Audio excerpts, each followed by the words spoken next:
se considera una enfermedad de transmisión sexual. O sea, se contrae a través de la actividad sexual y es de contagio por esa vía. O sea, los hombres son portadores, Nacho, y no saben que son portadores porque no absolutamente, tienen... no saben que son portadores. De hecho, los hombres son más asintomáticos que las mujeres. Igual que con el papiloma humano. O sea, al final el problema siempre son los hombres. Oye, ¿existe algún tipo de examen que uno se pueda hacer para prevenir? Mira, súper buena pregunta. En el fondo, ¿qué hacemos con la clamidia? Porque uno dice, ok, la clamidia nos produce este problema, pero ¿cómo la podemos evitar? Acá tenemos 3 niveles de intervención. El nivel de intervención terciario es cuando la mujer llega sintomática, con algún molestia, dolor abdominal. Sintomática, dolor abdominal bajo, con algún flujo extraño, llega donde el ginecólogo la examina y dice, sabes que yo creo que tú tienes una inflamación de las trompas, pum, te damos antibiótico. Estamos tarde. Ese momento es tardío, porque en el fondo el antibiótico, ok, va a erradicar la clamidia en ese momento, pero el daño en la trompa probablemente ya se produjo. ¡Qué horror! ¿Ese daño? Muchas veces sí, y de hecho, mientras más infecciones tienes a nivel de trompa o a nivel del útero, mientras más infecciones tienes, más riesgo de que hayan problemas de fertilidad futuro. ¿En cuánto tiempo podemos, con la clamidia presente, pensar de que se puede producir un daño en la trompa? ¿Cuánto tiempo más o menos? Chuta, difícil saberlo, pero se cree que más o menos la gran mayoría de las mujeres pudiera eliminar espontáneamente, digamos, el sistema de defensa propio, pudiera eliminarla en el plazo de 12 meses. El problema es que el daño se produce igual. O sea, tu organismo la elimina, pero la elimina mediante una reacción inflamatoria en la trompa. Por lo tanto, la trompa queda dañada. Entonces, ese es el nivel terciario, cuando llega sintomática a consultar. Nivel de intervención secundario, pesquisa precoz. No está bien claro si es que es costo efectivo o no pesquisar por clamidia a todas las mujeres. Los gringos lo hacen, el Reino Unido lo hace. Menores de 25 años, controles anuales, que son las que están en mayor riesgo, hacen pesquisa de clamidia. Y es súper simple, en realidad es como un control ginecológico normal, se toma igual que un Papa Nicolau, una muestra del cervix con una pequeña torulita, y eso se manda a estudio. Y si sale clamidia positiva, se trata. ¿Y uno podría hacerlo voluntariamente, por ejemplo? Claro. Aquí uno, doctor, quiero hacerme porque quiero, porque lo puedo pagar. Así es, así es. Bueno, ahora, un buen dato. Lo que se hace en la práctica, porque muchas veces, claro, la gente que tiene los medios puede hacerlo, pero la gente que no lo tiene a veces no se puede hacer. Claro. Entonces muchas veces uno pesquisa población de riesgo. Riesgo de clamidia, igual que el riesgo de cualquier enfermedad de transmisión sexual. Múltiples parejas sexuales, inicio precoz de la actividad sexual y relaciones sexuales sin protección. Atención a las jóvenes, sobre todo. Quiero preguntar las edades que dijiste recién. ¿Cuáles son las edades de riesgo? Tú dijiste, las menores de 25 años por sobre todo. Esa es la población menor de 25. Sí, es la población que tiene mayor riesgo. parejas sexuales. Sí, en general porque se asocia a eso, a mayor número de parejas sexuales. Entonces, mientras más a temprana edad comience la actividad sexual, mientras más parejas sexuales tenga, tienes más probabilidad de contraer clamidia. Y actividad sexual sin protección, o sea, sin preservativo. Ya. Esas son las personas en riesgo. Y el nivel primario de prevención sería justamente ese, o sea, evitar adquirir la infección. ¿Te fijas?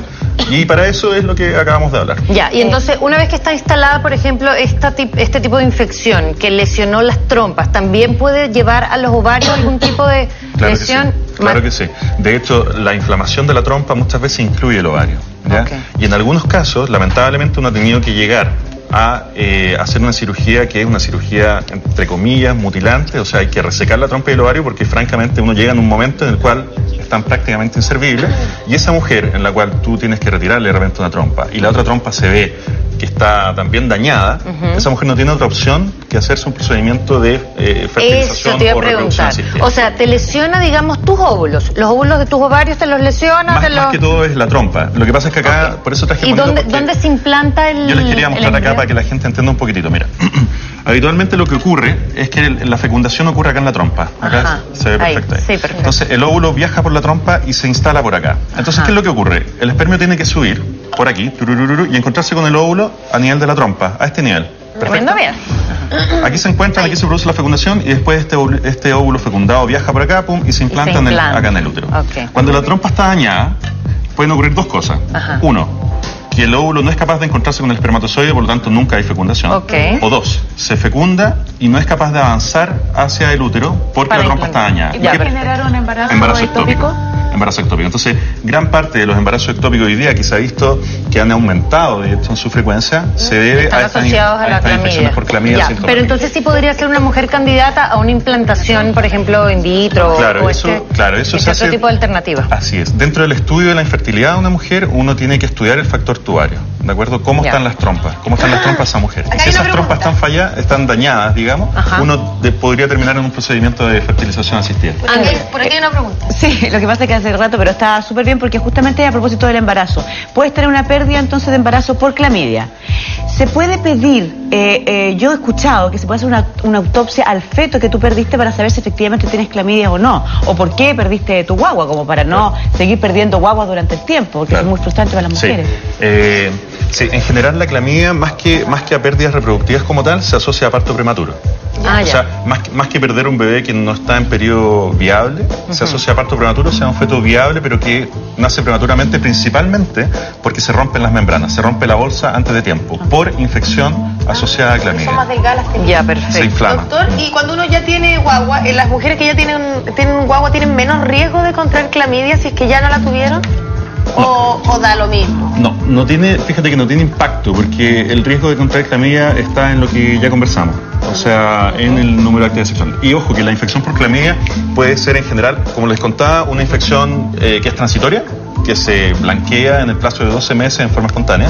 Puede ser una infección crónica o pueden haber reinfecciones en el tiempo. Perfecto. Y una última pregunta para cerrar. En el caso de las mujeres embarazadas que, digamos, presenten el primer tipo de infecciones que nos dijiste, las vaginales, la de la parte baja, ¿esto podría tener alguna consecuencia sobre el feto, sobre el embarazo, sobre el nacimiento? ¿En la mujer embarazada? Sí. Que también, Eso, sí, digamos, tengan este tipo de infección. Muy buena pregunta, porque es bien discutido, pero en general hay algunas infecciones que sí, sobre todo aquellas sintomáticas. La embarazada que tiene una infección vulvovaginal, es decir, una infección del tracto genital inferior. Las más frecuentes. Las más frecuentes. Sintomática, esa mujer en general debería tratarse, debería hacerse la pesquisa de algún germen que pudiera eventualmente complicar ese embarazo. Y ahí es donde entran en conflicto. ¿La medicamos, no la medicamos, no? ¿Antibiótico, no antibiótico? Bueno, yo creo que nos quedó súper claro. Igual hay muchas preguntas que quedan en el tintero, pero no importa porque todos los jueves estará nuestro súper especialista Ignacio Chávez. Te despedimos con un aplauso.